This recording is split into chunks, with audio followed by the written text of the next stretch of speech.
Gurizada, o negócio é o seguinte, neste vídeo eu vou analisar a atuação ruim do time do Grêmio, a vitória no sufoco por 4-3 sobre o Novo Hamburgo e a consequente classificação para encarar o rival na decisão do segundo turno do Campeonato Gaúcho. O Grêmio ganhou, chegou à vaga, mas saiu da batalha com sequelas. Vamos lá então.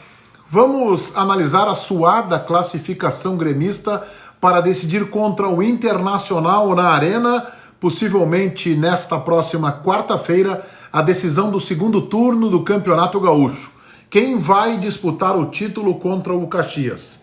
O Grêmio recebeu o Novo Hamburgo na Arena, venceu por 4-3 no sufoco, gol no último minuto da partida, mas sai ferido desta batalha. Antes eu quero te convidar para que você se inscreva no meu canal, ative as notificações e deixe aí o seu like, o seu joinha se gostar do vídeo.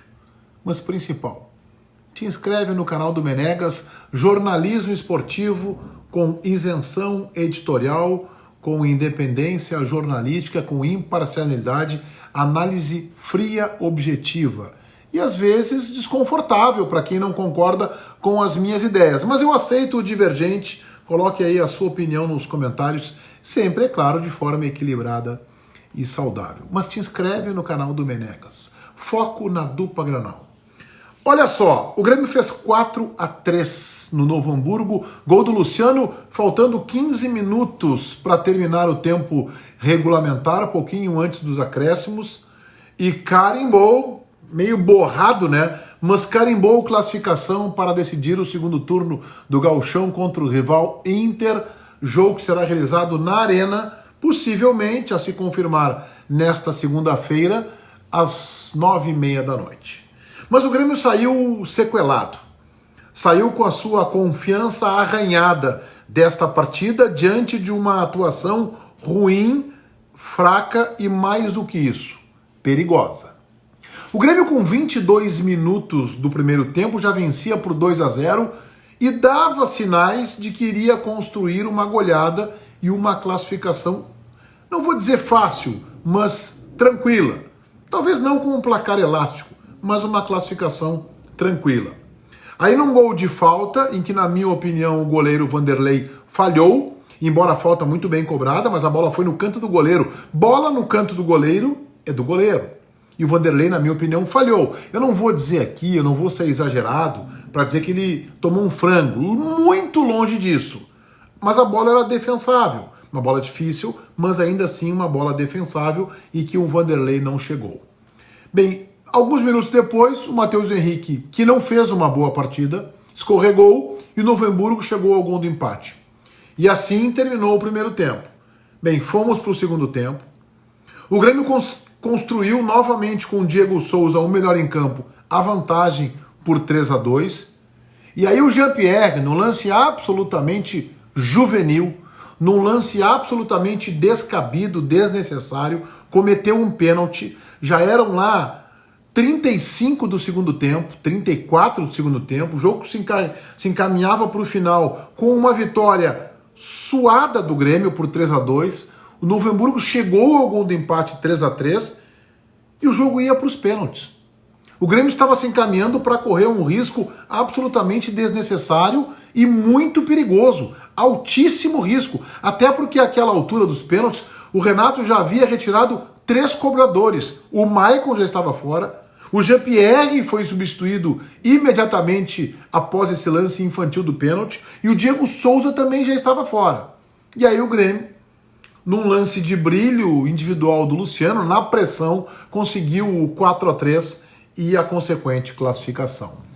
Bem, eu não vou responsabilizar apenas o Renato por esta classificação no sufoco tão sofrida do Grêmio, mas que ele assina uma parcela de responsabilidade, eu não tenho dúvida. Porque durante toda a partida, depois do primeiro gol do Novo Hamburgo, o Grêmio não conseguiu reagir.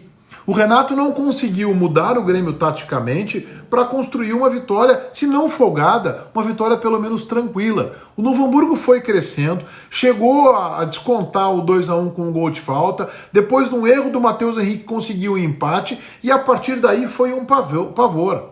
O Renato não conseguiu, o Renato sucumbiu. O Grêmio conseguiu na estrela, na força, na pressão, um pouco no vigor físico também, chegar à classificação. Mas o Renato assina esta parcela de responsabilidade.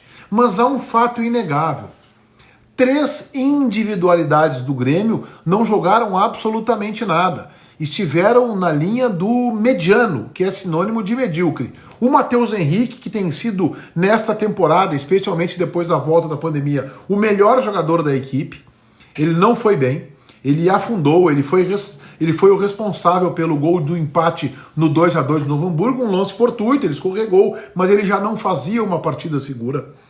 O Everton, mais uma vez, a exemplo de toda a temporada, não é aquele Everton. O melhor lance do Everton nesta partida foi quando ele fez um golaço, um lance de genialidade, quando ele estava em condição irregular.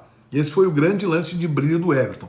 Mas o Everton vinha ainda assim jogando abaixo do que ele pode, sendo um dos destaques do Grêmio. Você sabe por quê? É porque ele tem muita qualidade. Então mesmo o Everton, quando não está na sua plenitude, ele é um dos melhores da equipe. Nesta vez, não. Contra o Novo Hamburgo, não. Ele esteve abaixo do nível de alguns dos seus companheiros. Então, o Everton, o Matheus Henrique, muito abaixo, e o menino Jean-Pierre, completamente disperso no jogo. Com alguns lançamentos longos, mas sem assumir a responsabilidade da criação, da armação. Hoje o Jean-Pierre esteve num domingo de Luan. O Jean-Pierre tem lances de genialidade, em que ele lembra o Ronaldinho Gaúcho, são momentos, e tem alguns momentos das suas atuações em que ele lembra o Luan. Neste jogo com o Novo Hamburgo, o Jean-Pierre foi praticamente durante todo o jogo uma fotografia, uma radiografia das atuações do Luan. Aquele jogador sonolento, disperso e que compromete, e que não assume a responsabilidade. O lance do pênalti que ele comete, absolutamente desnecessário. Bola alta, o jogador do Novo Hamburgo não estava nem na disputa. Aliás, é um pênalti assim, é difícil de marcar. Naquele episódio, o Daniel Bins foi bem. Tem um momento do jogo que eu já vou dizer em que ele foi omisso e foi covarde. Naquele episódio ali, o Daniel Bins foi bem. É um pênalti difícil de ser marcado e ele marcou. O Grêmio tem um gol anulado pela bandeirinha, pela árbitra assistente, um lance duvidoso, uma falta do Diego Souza, em que o Maicon perde completamente o equilíbrio, ofende o árbitro Daniel Bins, ofende, e o Daniel Bins sequer dá cartão amarelo, quando na verdade seria para expulsão.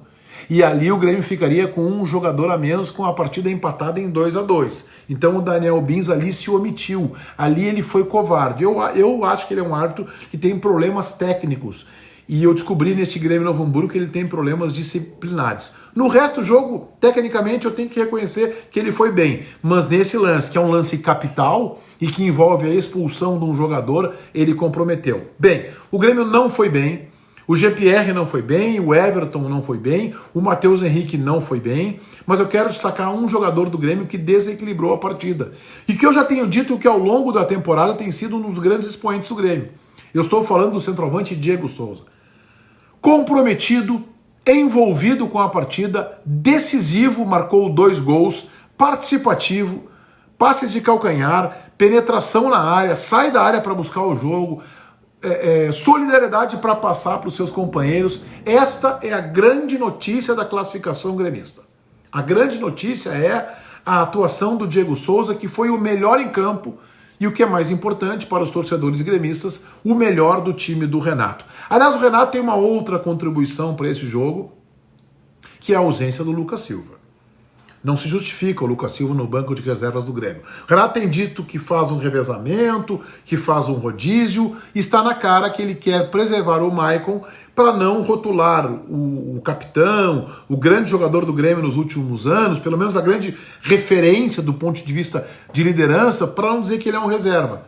O meio-campo do Grêmio tem que ser Lucas Silva, Matheus Henrique e Jean-Pierre, ainda que o Jean-Pierre esteja mal. E este é um outro problema que o Renato tem para corrigir. No final do jogo também o Renato empilhou atacantes, botou um monte de gente para a área, desorganizou o time completamente, colocou o PP, colocou o Isaac, colocou o Luciano, ainda que o Isaac tenha entrado no lugar do Diego Souza, tá bem, mas era um monte de ataque, o Grêmio perdeu a armação, e o Grêmio ficou muito mais longe de marcar o 4º gol, não que tenha corrido risco, ficou distante, o time ficou desorganizado, ficou desequilibrado em campo, foi no sufoco, foi na pressão que o Grêmio, olha, gente, 44:40 do segundo tempo, quando o Luciano, num lance de habilidade interessante, conseguiu marcar o gol e tirar o Grêmio do sufoco. Bem, a régua zera, o Grêmio vai para um Grenal, vai decidir na Arena a classificação para a finalíssima do Campeonato Gaúcho. Convenhamos que, em tese, este Grenal decide o campeão gaúcho, ainda que eu não sonegue do Caxias a possibilidade de conquistar o título, mas nessa volta de pandemia o Caxias não foi o mesmo do primeiro turno do Campeonato Gaúcho. Então, assim, o Renato tem coisas a corrigir para esse Grenal. O Grêmio vai jogar no seu domínio. Na última vez que enfrentou o Internacional na Arena, o Grêmio não foi tão bem, o Internacional foi melhor, mas isso foi antes da pandemia. O Internacional vai se ajeitando, pegou adversários fracos depois do Grenal, mas o Grêmio contra o Novo Hamburgo deixou a desejar. E isso pode impactar diretamente na confiança do grupo. Vamos ver como é que o Renato monta o time. E me parece que Lucas Silva tem que ser titular dessa equipe. Não há espaço para ele no banco de reservas, há espaço para ele na equipe titular. E tem a questão do lateral direito. O Orejuela mais uma vez jogou um futebol mediano, nada de entusiasmar. Aliás, o lateral esquerdo, o menino Guilherme Guedes também não brilhou tanto assim, com exceção de um ou outro cruzamento. Ele tem um cruzamento mais preciso que o Cortez, mas também não houve um brilho assim. O Vitor Ferraz saiu, não jogou contra o Novo Hamburgo porque sentiu desconforto muscular, mas talvez possa ser recuperado para o Clássico Grenal da quarta-feira. Enfim, o Grêmio ganhou no sufoco, conseguiu o principal objetivo, que era a classificação, mas saiu com a confiança arranhada. Feitoria, gurizada. Vai, um abraço.